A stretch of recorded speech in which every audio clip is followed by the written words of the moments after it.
Boa tarde, amigos. Começa agora pela TV Educadora mais uma edição do programa Cenário Político, como acontece todos os sábados nesse horário.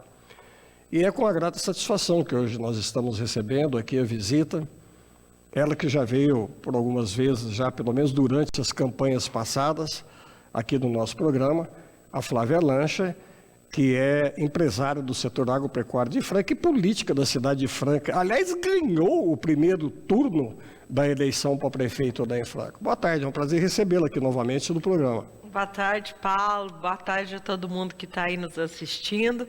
É um prazer voltar aqui, né? Eu fico muito feliz quando eu recebo o convite, principalmente de seu, que é muito querido, do meu amigo Beto, que vai falar agora mesmo, para a gente poder bater bola, falar um pouquinho da política. Como a gente estava falando aqui nos bastidores, né? As pessoas não têm uma noção o quanto a política impacta a vida delas. E a gente perdeu muito esse conceito quando você perde aula, por exemplo, educação moral e cívica, cidadania nas escolas, e precisava resgatar, né?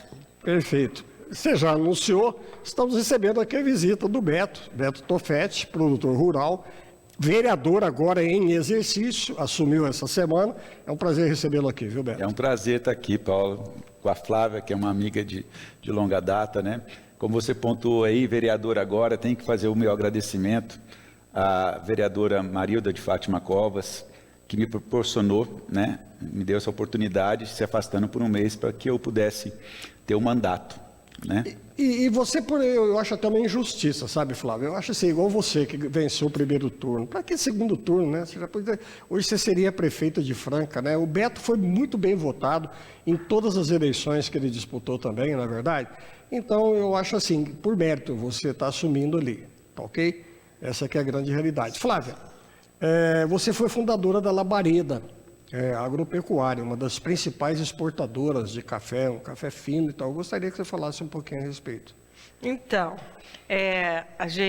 eu casei com o Gabriel, que também é do meio rural, vem de uma família que é cafeicultores há 3 gerações também, e a gente foi morar numa fazenda, lá perto de Ribeirão Preto.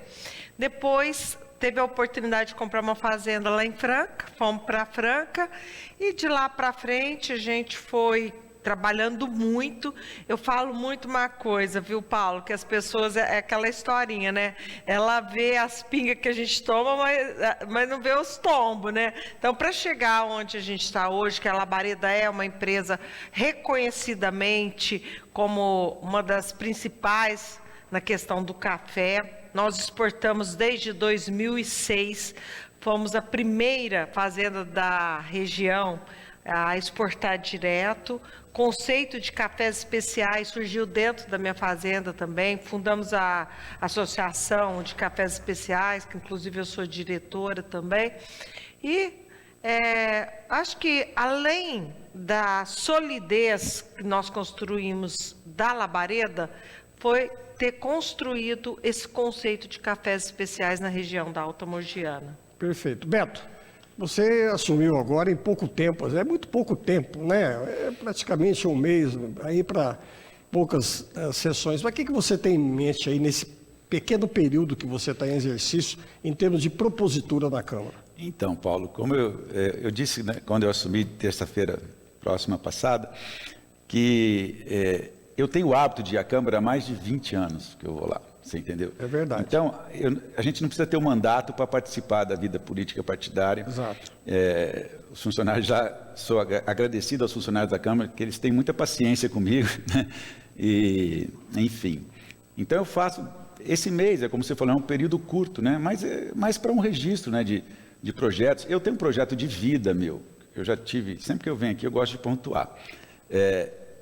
Quando eu entrei na agricultura com 21 anos, lá se vão 36, eu vi que o urbano ele tinha uma visão errada do rural, né? E eu quis sempre trabalhar aumentando a produtividade da fazenda, sim, mas na imagem, né? na real imagem do produtor rural. E o meu projeto nesse mês é tentar juntamente com o Vitor, secretário de Educação, né, a Rosângela, que foi participar comigo recentemente de uma reunião em Ribeirão, na verdade é que os professores nas escolas utilizem a ferramenta do programa Agronegócio na Escola, que é um programa da ABAG. É o programa da ABAG, né? É a ABAG, né? Aliás, você me trouxe uma cartilha aqui que eu achei super interessante, né? Porque eu acho que a educação no Brasil, né, Beto, não te cortando, simplesmente a título de corroborar com a sua argumentação, era tanto quanto falha, ela tinha que ser mais prática e comportamental do povo brasileiro. O que interessa para mim saber que o Pico da Bandeira, o pico era antigamente o mais alto, que agora é o Pico da Neblina, quanto que o Amazonas tem de largura? E, na realidade, não se ensina o indivíduo nem o comportamento dele do trânsito, que nós vamos falar daqui a pouquinho a respeito. Eu acho o agronegócio, que é a nossa sustentabilidade, principalmente aqui na nossa região, que tinha que estar realmente nas escolas, não é verdade? Aliás, nós tínhamos antigamente no ginásio vocacional um apêndice assim, que ensinava um pouco ali, porque direcionava a vocação do indivíduo para uma determinada profissão, para descobrir qual era a função dele, não é verdade? O ginásio industrial, eu fiz o ginásio e formei torneiro mecânico, embora não segui. Então, Paulo, assim, o que acontece? No passado, o agro era muito ligado, e ainda até em alguns lugares recentemente, nos dias de hoje, a visão assim, né? O que é ser agro? É saber plantar uma horta, fazer isso. O agro é muito mais do que isso, o agro está em tudo na nossa vida. E esse programa, ele mostra isso. Ele dá a possibilidade, independente da matéria que o professor ministre, que ele possa utilizar o agro para isso, na matemática, na geografia, enfim, todos. E a realidade do agro. O agro tem, a Flávia mesmo, na empresa dela, tem isso. Tem o cara que é químico, que é físico, que é biólogo. É uma gama de profissões. E esse programa tem esse objetivo de esclarecer para as pessoas, e principalmente para as crianças e adolescentes, onde elas podem atuar profissionalmente também no agro. Porque por educação e orientação, né, Flávio? Antigamente, assim, até era uma cultura que aqui do interior. Não, o filho tem que ser médico, tem que ser dentista, tem que ser advogado, tem que ser engenheiro. Hoje, o que mais falta no mercado e ganhando muito alto são técnicos do setor sucroalcooleiro, do próprio agronegócio e assim por diante, não é verdade? Sabe o que eu falo muito? Infelizmente, eu vejo que no Brasil essa questão do técnico perdeu muito espaço. Exato. Tem uma glamorização das universidades e tem um problema que gera isso. Por quê? Quem entra na universidade particular, geralmente é aquele que vem da escola pública. Exato. E que tem dificuldade de pagar as mensalidades, vai fazer um sacrifício enorme, depois ele tem que conseguir um emprego, sendo que um técnico hoje, ele imediatamente ele já está empregado, Exato. Ele está ganhando dinheiro. Exato. E eu falo muito, viu? Eu sou aquela que propago muito a importância do técnico. E você vê como que é complicado. Você tem a FATEC, por exemplo, com cursos maravilhosos, gratuitos, e não consegue preencher as vagas.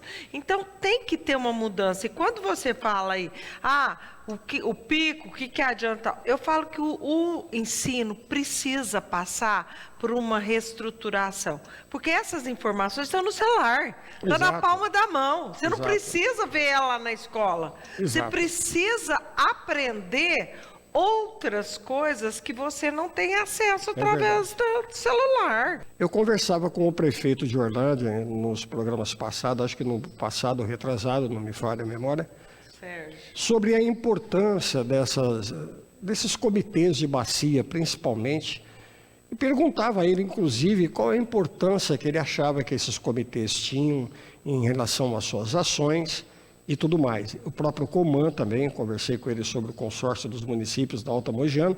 Eu gostaria de saber de vocês, assim, o que vocês acham a respeito. Por exemplo, o comitê de bacias, né, do Sapucaí Mirim e do Grande, que envolve tanto Batatais como Franca, pertence a esse comitê de bacia. Eu gostaria que vocês falassem sobre essa cobrança da água pelas prefeituras municipais, essas outorgas que existem, a cobrança inclusive do setor rural, não é verdade? Das próprias indústrias e assim por diante. Eu gostaria que vocês comentassem a respeito. Então, Paulo, você falou do Comitê de Bacias, né?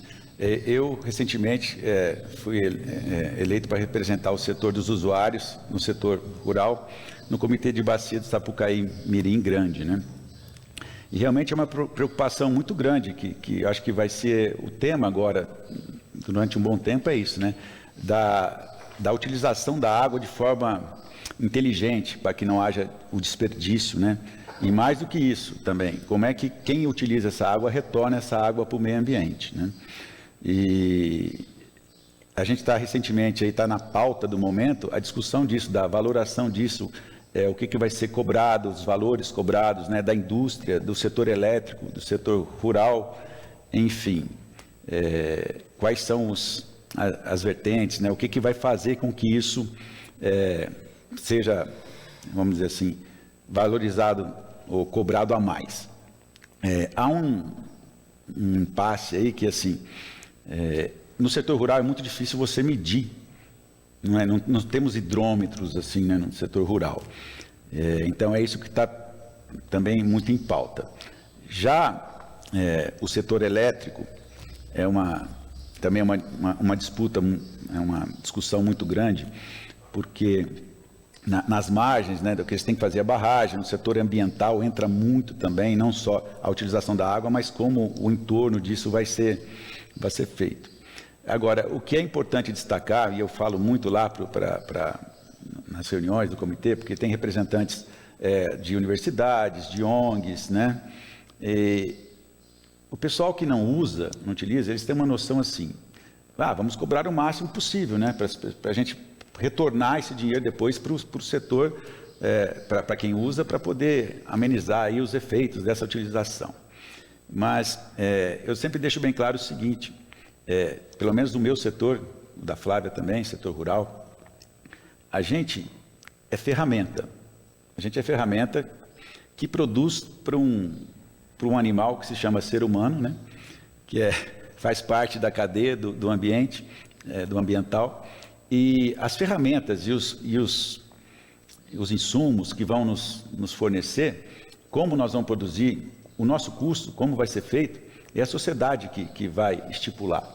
A gente não produz plantadeira, a gente não produz adubo, na verdade, a gente recebe isso. E assim é a cobrança da água. O que tem que ser destacado é que o setor rural devolve essa água muito mais limpa do que os outros setores, você entendeu? E tem um viés aí desse pessoal que não utiliza, achando que o setor rural deveria ser muito taxado. Se for taxado, isso vai entrar nos custos. É verdade. Então, eu pergunto para eles o seguinte, quanto vai custar a camisa que você usa, que é feita de algodão, né?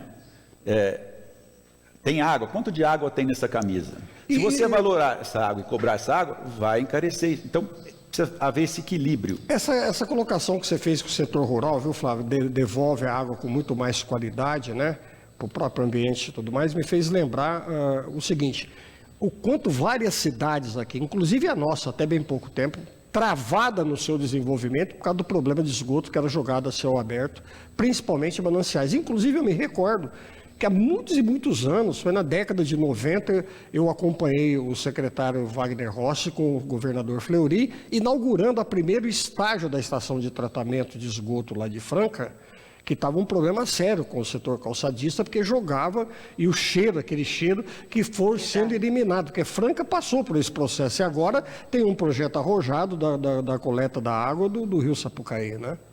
Então, essa questão aí, que tanto o Beto trouxe, eu falo que a gente precisa muito, um olhar muito mais aprofundado em todas as questões.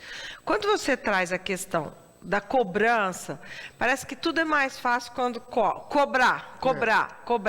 Mas ninguém pensa em outras alternativas. Vamos lá, começando. Falta educação. Por quê? As pessoas, elas deixam torneira aberta, elas usam, toma banho de não sei quanto tempo.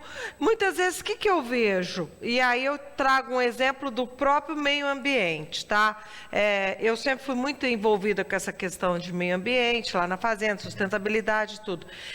E a gente segue as normas. E quando eu olho na cidade, as pessoas não têm essa preocupação, porque não tem uma conscientização dessas questões todas. Então, precisava, junto com isso, trazer essa questão da conscientização. Outra coisa, por exemplo, Israel. Eu estive lá em Israel. Israel não tem água, a gente sabe. Todo lugar tem um canteiro. Por quê? Porque aquilo que você falou, eles tratam o esgoto. E é interessante esse tratamento que é feito lá. Porque uma parte, eles tratam até um X que você vai usar em jardinagem, você vai usar para manutenção, etc. Mas tem um tratamento, você acredita que eles transformam em água potável? Então, isso são tecnologias que a gente não usa. O brasileiro está acostumado, tudo tem que pagar, mas as soluções mais elaboradas, a gente não vê acontecer. E a Sabesp faz um trabalho bom lá em Franca, em termos de fornecimento de água e controle, Flávio? A Sabesp em Franca sempre foi referência. É referência, né? Sempre foi. O pessoal muito sério, inclusive muitos amigos meus que agora estão se aposentando, engenheiros lá da Sabesp. E aí hoje a gente está vendo assim também essa discussão que virou sobre privatizar ou não privatizar, né, a Sabesp. Hoje eu acho que é uma das maiores discussões do momento essa questão, né, privatizar ou não a Sabesp. Beto, o que você pensa a respeito? Nós somos acometidos aí de uma situação muito ruim, dada esses exemplos que aconteceram em rede nacional, e uma contribuição totalmente prejudicial através da internet, instalando um medo nos corações, principalmente das mães, das famílias, dos pais, em relação aos problemas das escolas. O que vocês pensam a respeito dessa situação e dessas atitudes que estão sendo tomadas, inclusive aqui por Batatais, em reforçar a segurança nas nossas escolas, tanto municipais como particulares? Então, Paulo, esse tema está sendo muito discutido aí. Como você mesmo disse, a gente tem que tomar cuidado para não entrar em pânico, né? A gente tem que ter, sim, uma preocupação em trabalhar para que melhore a segurança nas escolas, mas não deixa, porque o pânico é o que eles querem, né? Essas pessoas que promovem isso daí querem isso. O prefeito Juninho, inclusive, mandou um projeto para a Câmara que deve ser pautado na próxima ordinária do dia 2,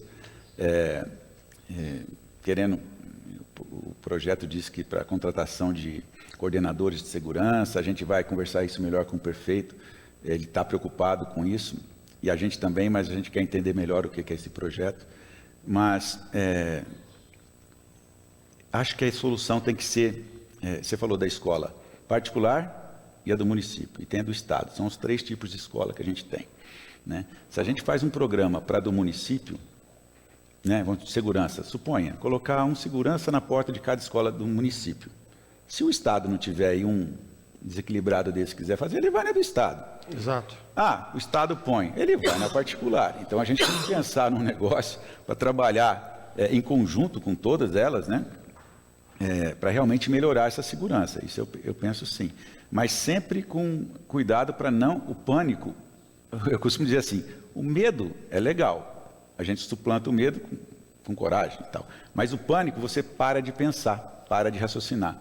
E às vezes toma medidas que não são efetivas, que vão gastar aí um dinheiro desnecessário e que não vão proporcionar, assim, o objetivo, né, dessas medidas. Ô Flávio, inclusive, guardado as proporções, Batatais seria até mais fácil de ter um controle nesse sentido de ampliar uma segurança. Agora, Franca, pela extensão, pelo tamanho e pelo volume de escolas que tem lá, fica uma situação bem problemática realmente aqui para os governantes do interior, principalmente, né? A situação é problemática num todo. Eu sempre falo uma coisa, a internet, ela tem 2 lados, né? Ela tem um lado que ela facilitou muito a vida da gente. Hoje, você faz tudo pelo celular, Você fala, você faz conta, você faz Era advento negócios. da raça humana, A gente até foi nem a criação. consegue mais viver sem celular. Por outro lado, a gente vê a irresponsabilidade das pessoas. Por quê? Atrás, elas de estar invisíveis, incógnitas, elas usam como querem, e principalmente pelo mal, né? Porque eu acho que tanto quanto um cara que entra numa escola um cara desequilibrado, é o cara que está espalhando fake news, né? As Exato. pessoas que estão se beneficiando, ou se sentindo bem, espalhando uma fake news nesses patamares, é uma coisa muito ruim nesse nosso país. Eu concordo com o Beto, a gente não pode viver essa questão do pânico, que realmente está vivendo. Eu vi meus filhos, né, muito preocupados com os filhos deles nas escolas, conversando com os diretores. Então, eu acho que assim, tudo na vida serve como um alerta. O alerta maior é a gente pensar a respeito, tanto na questão da segurança, quanto na questão das fake news que a gente está vivendo, exigir que o governo, sim, tenha meios de diminuir essas fake news, de atuar muito mais do que se atua hoje, querendo ou não, de colocar um pouco de limite na internet. Isso também precisa ser feito. E eu acho que hoje, como a gente está vendo, e você disse, o Beto disse, é impossível que você vá colocar em todas as escolas um segurança na frente, sejam elas estaduais, sejam elas municipais. Mas pensar a respeito, né, e buscando alternativas para estar conversando com diretores, para os alunos. Só o fato de você trazer essa discussão, né, colocar ela em pauta, vai fazer a diferença também. Você citou num dos blocos anteriores aí, que a gente deu uma pincelada aí sobre a educação nossa, do Brasil e tudo mais, né, Beto? Eu acho assim, precisava mudar realmente o regime educacional do nosso país e colocar matérias importantes, desde a adolescência, desde a criança, da situação comportamental, porque não adianta só educação familiar. Porque hoje os pais, a maioria dos pais hoje trabalham fora. E quer queira, quer não, a educação é realmente transferida para a escola na sua maioria. Concordo. Não é só instrução, não, intelectual, não, a educação realmente. E a situação está ficando ruim.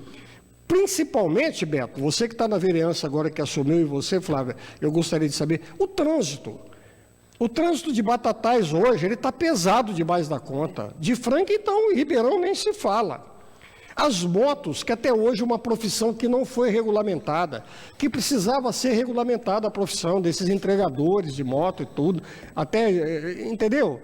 Está uma situação muito difícil. Por exemplo, aqui em Batatais, se você andar na cidade, eu nunca vi, deve ter, em alguma das avenidas, uma placa de orientação por exemplo, de quilometragem.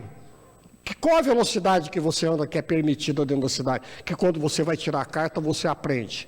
Então, até porque as placas já existentes de idoso, as placas, inclusive, dos deficientes físicos, elas não são respeitadas. A placa de pare não é respeitada nas principais esquinas. E não tem redução de velocidade. Os carros e motos aqui em Batatais andam numa velocidade dentro das vias públicas absurda. Eles brincam lá em Ribeirão Preto que as motos brotam do chão.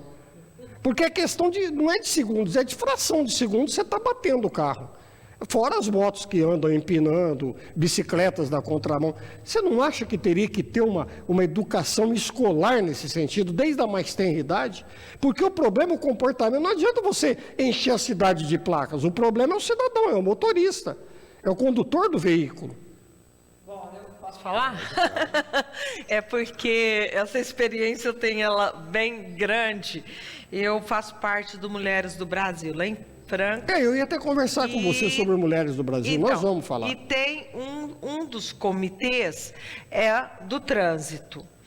E a gente Franca tem um dado horrível a respeito disso. Proporcionalmente, é a segunda cidade que mais mata no trânsito do estado de São Paulo. Nossa, por quê? Porque Franca tem muita moto. A ortopedia lá deve não ter vaga, né? Com certeza.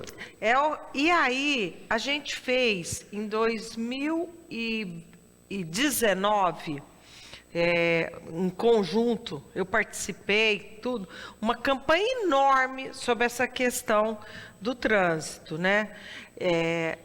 Claro, veio a pandemia, diminuiu, mas já voltou tudo novamente. E mais uma vez a gente volta para aquilo que você falou. Se a gente não fizer uma educação sistemática, começando dentro das escolas, nós não vamos ter ações efetivas. Não adianta ser... Franca nossa, acho que é a capital dos redutores, né? Nunca vi. Tem tudo quanto é lugar. Mas o Beto deu uma sugestão aqui no intervalo, que eu acho lógico. Não adianta colocar essas famosas, vulgarmente chamadas de lombadas. Tem que ser redutor eletrônico mesmo. E com multa. Acabou. Nas principais avenidas, esquinas importantes, que são esquinas aí de confluências, de muita movimentação, né, Beto? Porque se não for dessa forma, não adianta colocar esses murundu aí, que outra coisa, hoje eles passam voando em cima disso daí, né? Sem dúvida. Eu penso assim também. As placas, como você colocou também, né, do limite da velocidade, isso é importante. Exato. E eu acho mais eficaz você colocar uma lombada eletrônica, que a gente fala, do que essas lombadas de cimento aí, né, enfim. Mas é um processo que, como a Flávia também disse e você disse, o mais eficaz é começar lá na educação mesmo, lá no fundamental. Exato. Né? É ali que você embute. Você falou das motos que brotam, né? Dá desespero às vezes, né? Você está indo assim, começa a bi, você não sabe se vai vir pela esquerda, pela direita, porque quando a gente tem aula, que até onde eu saiba, não pode ultrapassar pela direita, né? Então, às vezes a moto faz bibi, você está ali, né? Você joga para a direita, ele está te passando pela direita. E entre os carros, né? Nossa. Então, isso precisa ser realmente mais levado a sério, essas regras de trânsito também, com relação aos motociclistas. Né? E é engraçado, Franca tem até uma brincadeira, né? Porque ninguém lá dá seta. Diz que é cidade que ninguém dá seta. Aí quando tava nessa polarização esquerda-direita, o povo falava assim, quem sabe agora o povo vai começar a dar seta aqui em Franca.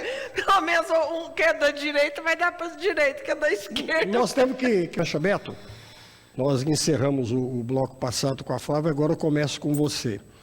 Durante a pandemia, várias cidades do Brasil, todas as capitais, o próprio governo federal, destinou aí verbas substanciais aí, né, às famílias em estados vulneráveis e tudo mais. Agora, Batatais, recentemente, o prefeito manda para a Câmara, ele aumentou, inclusive quase que dobrou o orçamento aí da promoção social e agora está fazendo, determinou a distribuição de uma determinada renda aí para, acho que 1.000 famílias, se não me engano. Eu gostaria que você e a Flávia comentassem a respeito dessas ações aí de distribuição de renda para essas famílias em estado vulnerável, que eles consideram vulneráveis.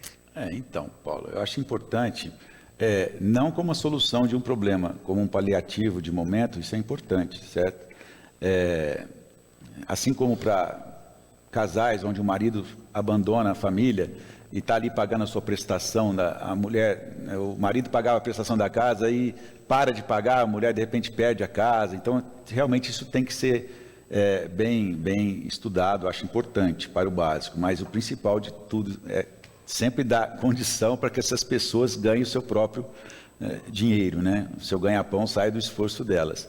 Mas, mesmo porque pode faltar, né? O que a gente sabe, pelo menos, como você colocou, é que teve um grande aporte de dinheiro, né, nessa época de pandemia, que veio para as cidades e tal. Houve um aumento na arrecadação também, né, através dos impostos, que os preços das coisas subiram, então, enfim. Mas a gente tem que, nem sempre vai estar nessa bonança, né, de dinheiro. Então, mas enquanto tiver e puder, acho importante que se faça. Eu já tenho uma visão um pouco diferente. Então fala, Flávia. Não, eu acho que o que falta é oportunidade para esse desequilíbrio. Claro que eu sou a favor desses programas assistencialistas, mas eles teriam que ser mais bem feitos. Quando eu falo mais bem feito, eu acho que teria que ser alinhado à capacitação, por exemplo. Eu acho que você teria que ter prazos para que esse assistencialismo acontecesse. Então, tipo assim, olha, eu vou te dar uma cesta básica, eu vou te dar um dinheiro X por tantos meses, mas, enquanto isso, nós queremos que você participe de X capacitação e tudo, você entendeu? Eu vou falar porque eu tenho um instituto lá em Franca que dá cursos gratuitos para a população.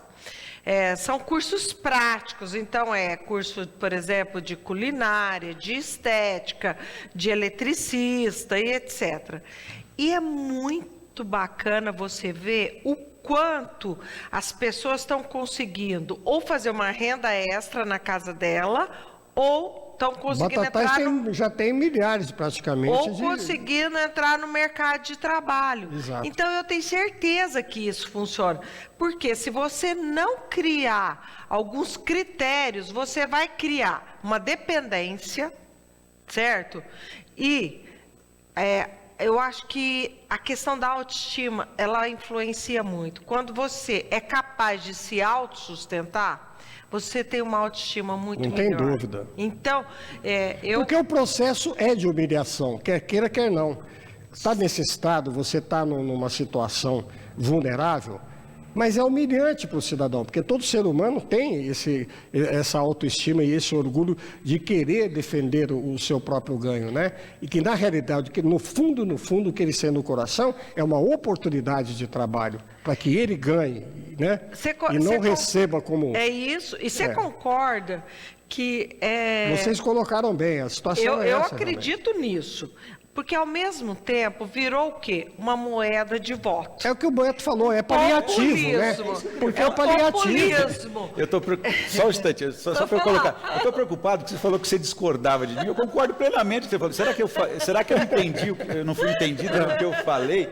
Porque é exatamente o que eu acho. Como imediata, ou medida imediata, legal, mas você tem que dar solução para sair disso. Concordo plenamente com as suas palavras, Flávia. Não, eu também acho. É porque o que eu falo que eu discordo é porque eu acho que ela tem que ser uma medida com tempo e com critério. Eu também concordo com isso. Essa é a visão minha. Eu penso assim também. Não é diferente do que eu penso. Agora eu quero dizer a ambos que eu tenho evitado de promover o debate político e ideológico aqui dentro do programa, porque realmente nós estamos numa situação muito difícil do nosso país quando vai se discutir política nacional. E, na realidade, o que ocorre realmente é que nós estamos numa situação de transição muito grande aqui no Brasil, não é verdade? E eu fico muito preocupado, deixa eu desligar o celular aqui, que está atrapalhando, inclusive, o nosso programa aqui, entendeu? Desculpa, é o meu celular que eu esqueci de desligar aqui e colocar no silencioso.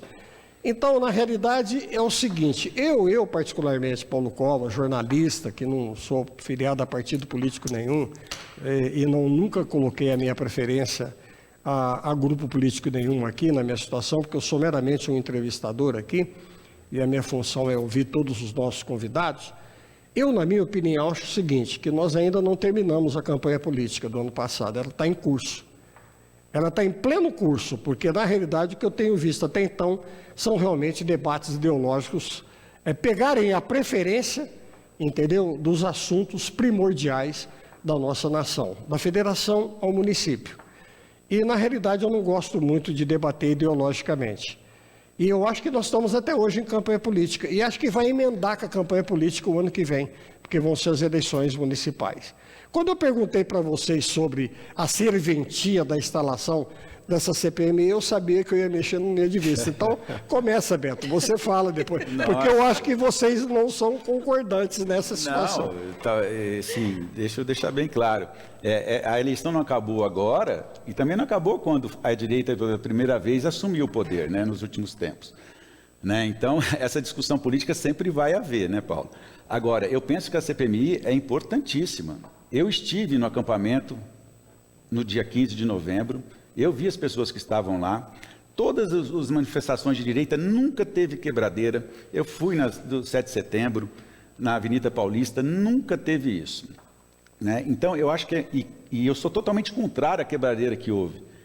Cada um tem que ser responsabilizado pelo que fez. Quem quebrou tem que ser responsabilizado. Quem se omitiu tem que ser responsabilizado. Agora, eu tenho uma leve desconfiança, e vamos ver aí se a CPMI aí vai conseguir... ela será instalada depois das imagens, né, que apareceram aí, que o governo pediu para ficar em sigilo, né, mas apareceu. Agora eles querem dominar a CPI, a relatoria, que é para tentar conduzir. Eu penso que existe uma possibilidade grande de ter sido colocado infiltrados lá exatamente para acabar com o acampamento e para colocar aqui os bolsonaristas, que eles falam, que eu não gosto de personalizar em uma pessoa, né, no caso. Mas eu acredito que tem que ser esclarecido direitinho quem é responsável pelos atos e pela omissão Você é a favor da instalação da CPI? Totalmente, que cada um seja punido de acordo com o crime que cometeu. Cada um, seja na ação ou na omissão. Mas a minha preocupação, Beto, é o que vai virar o Congresso Nacional nosso. Porque vai ser uma torre de Babel de discussões ali, porque elas não ficam dentro, as discussões hoje dentro do nosso Congresso Nacional, elas são doentias. Elas não ficam ali naquelas propostas que realmente são levadas lá para dentro. E a gente viu isso aí na CPI, inclusive da pandemia. Lamentável, eu desligava a televisão, Sim, porque me chocou aquilo ali. Eu também achei lamentável. Aquela CPI realmente foi... a gente viu o viés político que ela teve, quando pessoas que pensavam diferente das outras foram... os componentes dela se retiraram para ouvir quem tinha um pensamento contrário, né?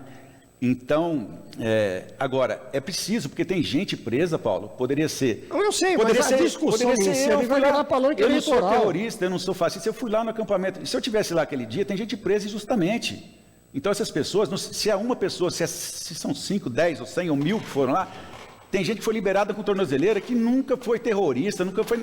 Estão imputando a essas pessoas um crime que elas não cometeram. Que cada um seja responsabilizado pelo crime que cometeu. Isso tem que ser esclarecido. A gente corre um sério risco de... por isso que eu sempre optei pelo outro... Mas será que tem inocentes presos ali, Beto? Eu tenho certeza que tem. Porque o que eles pegaram, eles usaram as câmeras e imagens dos que quebraram, jogaram estátua, jogaram isso, rasgaram o quadro, arrebentaram, quebraram o vidro, invadiram o Supremo. Porque só o fato de você invadir um poder da República ali, sem ser convidado, nós não processamos quem invade o alpendre da nossa casa? Sim. Esses caras que invadiram as dependências do poder, principalmente do Supremo Tribunal Federal, não têm o menor respeito pela justiça, então eles têm que ser condenados. Concordo plenamente, só que os que estavam no acampamento, os que invadiram, você não sabe. Os que invadiram, eu acabei de falar, Paulo. No passado, a gente teve MST entrando lá, quebrando tudo. É verdade. Foram presos? É uma realidade. Não foram. Dois pesos, duas medidas? É verdade. Quem que o Lula levou o representante do movimento do MST para a China para fazer o quê lá? Aí que eu tô te falando. Então, pera lá, calma lá. Tem gente, quem invadiu, volto a falar, quem invadiu, quem quebrou, cada um... se você invadiu, você é processado por invasão. Se você quebrou, é processado por... A Flávia está quietinha aí, ela vai... Agora, quem estava lá no acampamento, ser induzido a entrar no ônibus, falar que estava sendo levado embora, eu fui lá, era avô, neto, sabe... Foi preso, cara, criança foi... Então, a gente não pode deixar que seja uma pessoa. Tem que ser esclarecido, sim. Não, e o governo estava escondendo, através de sigilo, as imagens das câmeras que agora apareceram. Então, vamos ver. O problema é até onde isso aí vai se estender, né, Flávia? Então, o que eu falo que eu penso diferente, né, que já virou um debate aqui no intervalo daqueles, né, Paulo? Mas... claro que tem que ser responsabilizado, mas a gente tem 1000 ferramentas, porque eu concordo com você, Paulo, na questão da CPI. A CPI vai virar uma coisa política. E nós estamos num momento... E os nossos projetos vão ficar em segundo plano. É isso que eu ia falar. Nós estamos num momento que o nosso país precisa, e muito, de uma atenção. Exato. E o que vai acontecer? Vai acontecer que vai virar essa disputa política, ao mesmo tempo não vejo a efetividade, então são coisas diferentes. Ser punidos, sim, todos que são responsáveis pelo ato, que não tem cabimento a destruição que foi feita lá. Agora, a CPI é o caminho? Não acredito. Porque você tem até hoje, tudo que apareceu, essas imagens, por exemplo, foi independente CPI. E eu vejo que a CPI vai tirar o foco sobre o governo. E é um meio do governo também fazer o que ele bem entende enquanto a CPI está acontecendo lá. Então, eu concordo com você, tenho realmente restrições em relação da efetividade dessa CPI. E estou muito decepcionado, porque eu fui fundador do PL, me elegi pelo PTB, pelo PDI, e está ruim. Na minha opinião, eu acho que os partidos tradicionais, importantes da nossa República, eles estão implodindo com essas alianças últimas aí. Beto, o que você acha a respeito? Paulo, muitos partidos, né? Mas assim, deixar bem claro que partidos são feitos de pessoas, né? Então, assim, partidos não são honestos, não têm ideologias, né? Por mais que a gente queira falar que é uma ideologia partidária. O meu partido, que eu sempre fui filiado ao PSDB, né? Mas dentro do PSDB tinham várias ideologias. Por mais que você tenha um estatuto partidário, né, a gente teve, aliás, um dos grandes problemas do PSDB, eu acho, em relação ao PT, é que o PT tem uma pessoa que fala e todo mundo abaixa a cabeça, que é o Luiz Inácio, né? E no PSDB tinham vários, entre aspas, caciques, e que pensam de formas diferentes, né, sobre cada tema aí, né? Mas eu gostaria muito que não pudesse ter coligações partidárias. Acho que o partido tem que ter uma linha, né? E seguir essa linha. Esse negócio de ficar juntando partido, essas confederações aí, acho que não ajuda em nada. Só faz misturar e confundir a cabeça das pessoas, dos eleitores. Bom, eu não tenho dúvida que a gente precisava passar urgentemente por uma reforma eleitoral, né? Não tem a menor dúvida. Quando você pega um país que tinha, né, porque já vai diminuir muito, mas mais de 30 partidos, qual que é a ideologia desses partidos? Qual que é o objetivo desses partidos, né? Exatamente. Poder e dinheiro. Mas, como disse o Beto, os partidos são feitos por pessoas. Exato. Certo? E o que eu vejo? Que tem uma deteriorização, que é o que está tendo os problemas hoje, do político. E esse é o grande problema que a gente vive hoje, do quanto as pessoas estão descrentes da política. Por quê? Com certeza. Porque, infelizmente, eu vejo na política o que há de pior no ser humano. Aprendi isso a duras penas. Eu venho do setor empresarial, do agro, que as pessoas têm um respeito, as pessoas são do fio do bigode ainda.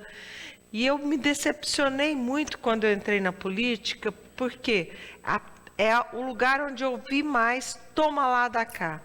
Os interesses são pessoais, não tem um interesse pelo todo, de contribuir para a melhoria das pessoas, melhoria do seu entorno. Esse toma lá que você falou, Flávia, criou-se no Brasil, ele está no mundo, mas criou-se no Brasil a cultura da propina política.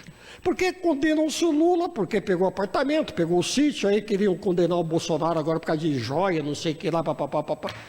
Você quer propina maior do que você pegar e dar um ministério para um partido para ele votar obrigatoriamente no que ele tem obrigação de fazer, que é votar os projetos importantes governamentais em benefício do povo? Isso não é propina? E eu vou te falar... Isso não é crime? Então, e mas... está aberto para a imprensa fala com a maior naturalidade. Agora, eu acho que a questão aí é muito mais profunda, e eu vou te falar por quê. Quem corrompe o político? Exato. Quem? É a população. A população que... E aí eu te falo, porque isso eu vivi. Se você me der uma cesta básica, eu voto em você. Se você... Um jogo de camisa, pagar uma caixa de cerveja no bar... Se você me der R$100, eu voto em você. Dá uma lata de tinta para pintar o muro da minha casa. Então, tudo que a gente está num país, sim, infelizmente, o país é corrupto. Só para constar aqui, a dona Maria Amélia deve ser professora, mandou uma mensagem para nós aqui, que antigamente, no mês de maio, as escolas faziam, entendeu? O mês do trânsito, de orientação, e todas as crianças eram muito bem orientadas nesse sentido. Muito bem lembrado, viu, dona Maria Amélia? Que legal. Parabéns. Está implícito no artigo 3º, está implícito no artigo 3º da Constituição brasileira, que é direito de todo cidadã e cidadão brasileiro, educação, saúde, emprego, moradia, assistência social, etc, etc. Então. Mas eu acho que 80%, eu vou ser bem bonzinho, mas eu acho que 80% da população brasileira desconhece os seus direitos e não sabe que tem esses direitos por lei, garantidos pela Constituição do país. Então, eu vou reformular a pergunta que eu fiz antes do intervalo. Vocês acham que o poder público, vamos falar dos nossos municípios, não vou nem falar de Estado e na Federação, porque nós vamos se perder. Eles dão uma contrapartida justa, honesta, verdadeira, para esse impostômetro que o cidadão paga? Então, Paulo, como a gente estava conversando aqui no intervalo, né? Com o passar do tempo, se a gente for fazer um resgate das porcentagens que o município tinha que contribuir do seu orçamento para a educação, para a saúde, enfim, eram bem menores do que são hoje em dia. Foi havendo uma federalização de impostos e os municípios ficaram com um quinhãozinho muito pequeno disso. E foram crescendo e foram sendo passadas atribuições para o município sem o orçamento necessário para isso, né? Então, é necessário, com urgência, uma dessas formas mais importantes, eu acho que tem essa, que permita essa readequação na distribuição dos impostos.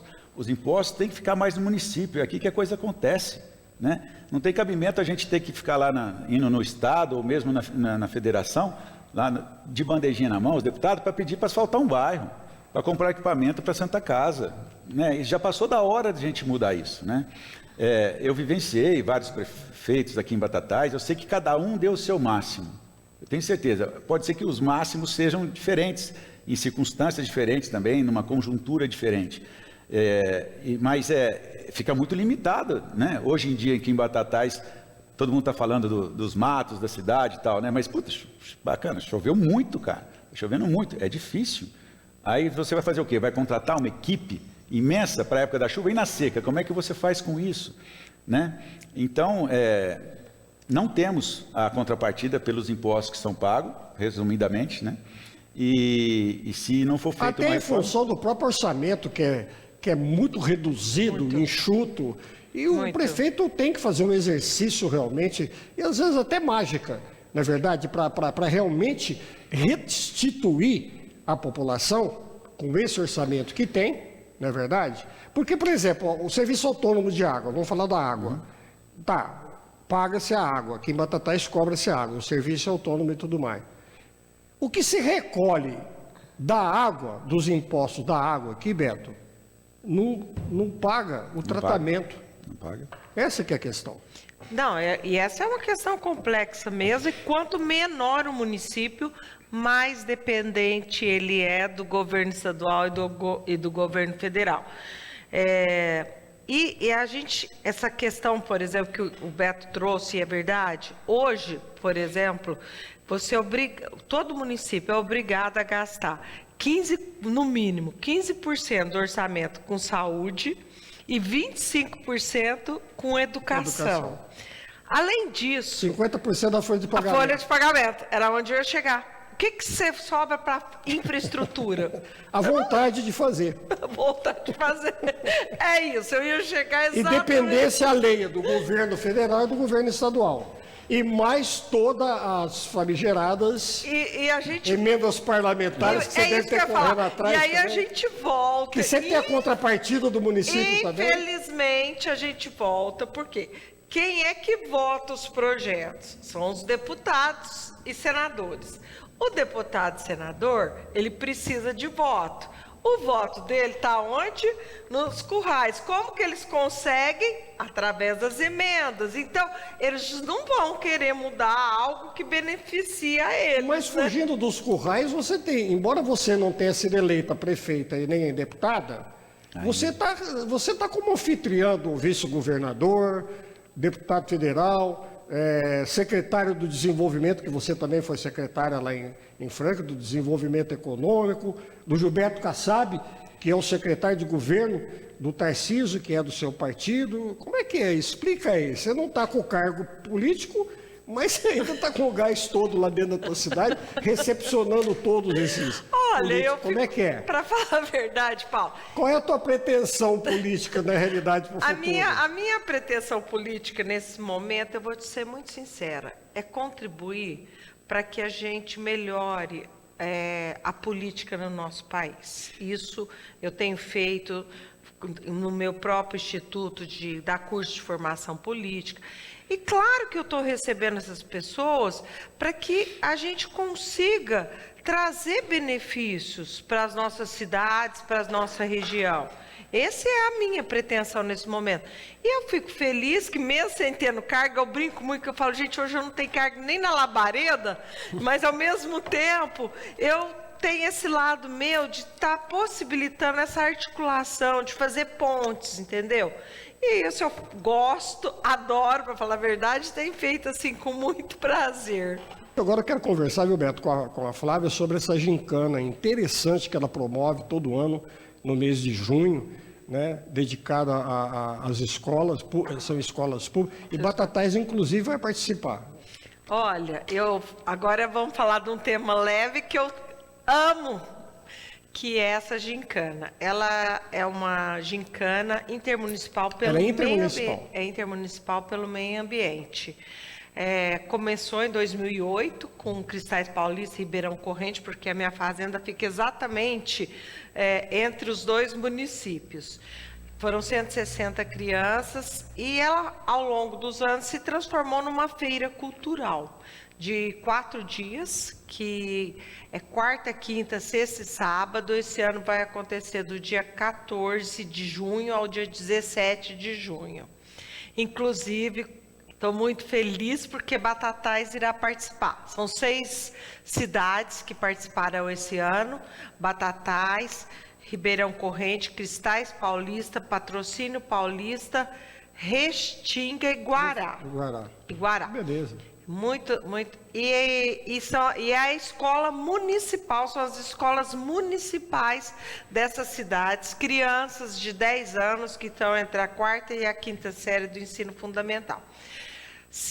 Quarta, quinta e sexta, a gente tem apresentações de teatro, de música, oficinas. E no sábado é uma disputa mesmo, que as escolas vão levar as crianças para estarem disputando. E aí tem provas de dança, provas culturais, provas físicas, tipo assim, corrida do saco, etc. E também tem uma coisa muito bacana, que a Embrapa, ela tem uma tabela que eu usei na fazenda para medir o quanto que a gente emitia de gás carbônico. E essa tabela, eu mando ela para as escolas que participam, elas têm que medir no ano todo qual que é a emissão, transformar isso em árvore, porque eu tenho a tabela também, e elas têm que plantar árvore na cidade. Ah, entendi. Legal. Aí tem o prefeito Birim, que eles têm que fazer como se fosse uma eleição mesmo, de verdade. E legal. Também é linkado ao selo verde azul do estado de São Paulo, que vale ponto para o município. Eu te prometo que esse ano eu vou lá conhecer. Vai ser o maior prazer te receber Beto já lá. Beto pode falar que ele já foi lá. Vale muito a pena. Fico muito satisfeito que a gente tenha conseguido, através do Vitor, né, da Secretaria de Educação, que Batatais participe esse ano. É uma coisa, assim, é um evento magnífico. Eu queria encerrar nossa conversa com vocês aí, perguntando o seguinte a ambos. O que vocês entendem, tanto por parte do Executivo como do Legislativo, que os nossos poderes, tanto de Batatais como de Franca, precisam realmente se compenetrar e se esforçarem para proporcionar assim uma melhor qualidade de vida para os próximos 10, 20 anos para as nossas cidades, Beto? Quais são as áreas que você acha que devem ser realmente merecer assim uma atenção especial, um esforço redobrado nesse sentido para proporcionar uma melhor qualidade de vida para o nosso povo? A primeira de todas, parece até que chover no molhado, mas é educação, né? Educação, isso é primordial. E eu vejo muito depois da educação, trabalhar muito a parte ambiental, né? Eu poderia dizer aqui que seria saúde, mas quando eu falo ambiental, a cidade está preocupada com seus resíduos, né? De hospitais, né? Batatais hoje sofre muito com isso, né? Às vezes se critica as pessoas que jogam, e eu também critico, sofás, coisas, né? Por fora, mas a gente tem que ter um local de destinação desses resíduos, né, do urbano. Eu acho que isso é tratamento de esgoto, chegar esgoto e água na casa das pessoas. Se o Brasil conseguisse nos próximos 10 anos chegar esgoto e água, já seria um grande avanço. Na nossa cidade, é o primordial para o desenvolvimento, sim, né? Na nossa cidade isso está bem próximo de 100%, né? Isso você não aprova um loteamento hoje se você não tiver esgoto e água. Essa é a realidade. Mas, volto a dizer, o principal para mim é educar as pessoas, proporcionar esse conhecimento delas e fazer também, que a gente vive hoje numa sociedade muito de direitos, né? E saber que cada um tem o seu dever para com a sociedade, né? Não é jogar latinha e achar que tem que contratar mais lixeiro, né? Não jogue a lata na rua, né? Então, resumidamente é isso. Eu acho que é educação e um viés forte no ambiental, nos nossos resíduos da cidade. Flávia, se você tivesse sido eleita prefeita de Franca, o que você atacaria assim? Eu te falo, para falar a verdade, são duas questões aí. Primeira, claro, a educação. E aí, quando era né, dos meus principais pilares, investir na educação infantil. Eu falava que eu queria transformar Franca em referência em educação infantil. Da primeira infância, porque é na primeira infância que se forma o adulto e tem várias pesquisas que falam todo o dinheiro que você investe na formação na primeira infância, ele vai retornar 7 vezes aquele valor que você investiu quando ele se torna adulto. O outro ponto, para mim, é desenvolvimento econômico. Quando a gente oferece mais oportunidades, você vai estar tanto dando condição melhor de vida para a pessoa, como aumentando a arrecadação da cidade, para que a cidade tenha mais dinheiro para reinvestir em todos os setores que são função do município. E aí hoje, por exemplo, a gente tem muito essa questão da economia criativa, que é você trazer os pequenos talentos da cidade, investir nele, para que ele gere renda.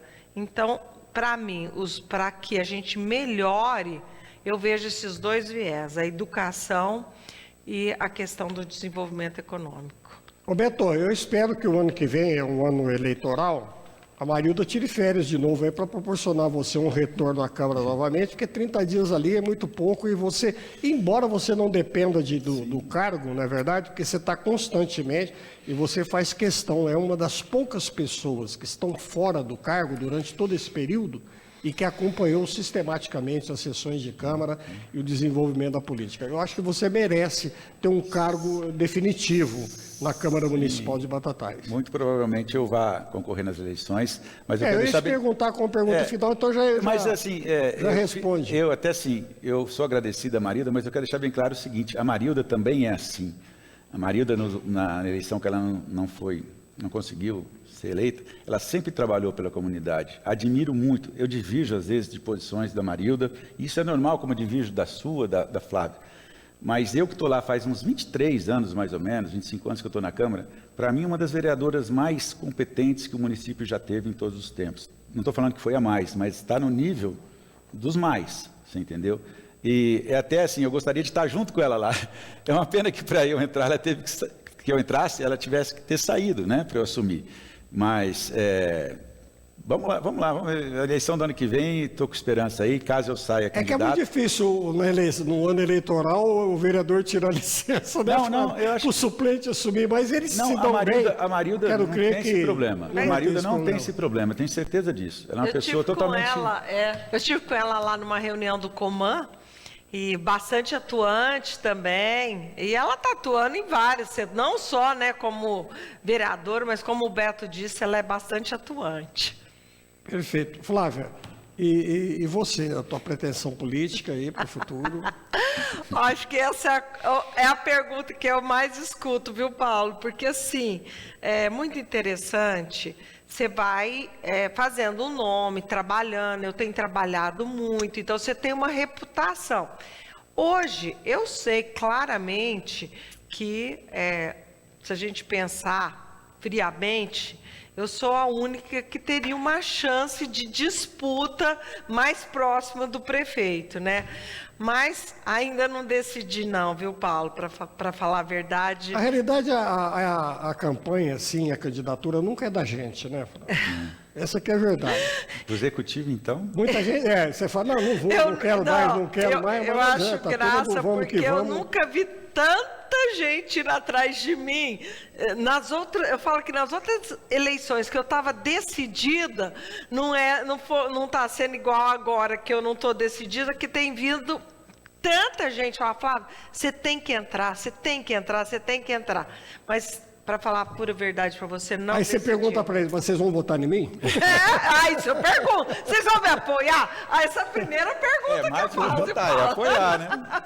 Ô Beto, muito obrigado aí pela sua vinda aqui, ter aceitado o nosso convite aí, que você faça aí uma boa legislatura, mesmo que seja por pouco tempo aí, e continue aí empenhado aí, seguindo o Legislativo de Batatais. Eu, mais uma vez, agradeço, né, a oportunidade que você me dá aqui.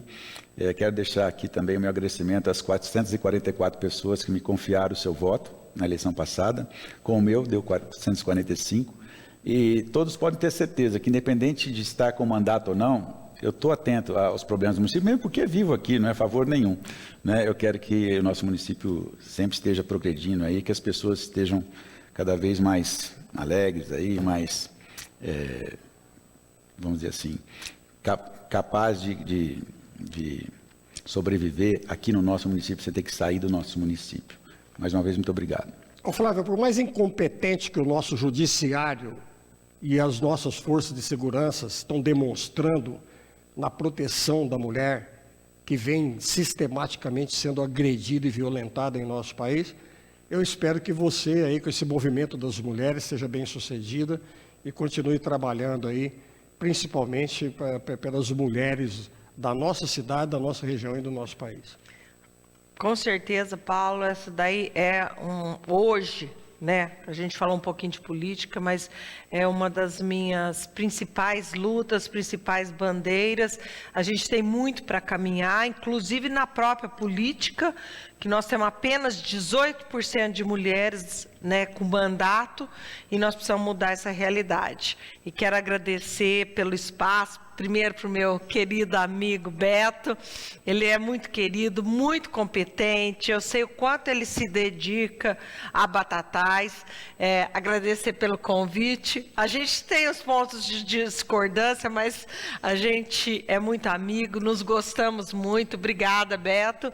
Obrigada, Paulo. Sempre muito gostoso estar aqui nesse bate-papo e podendo contribuir um pouquinho, né, para fazer com que as pessoas reflitam um pouco mais, né?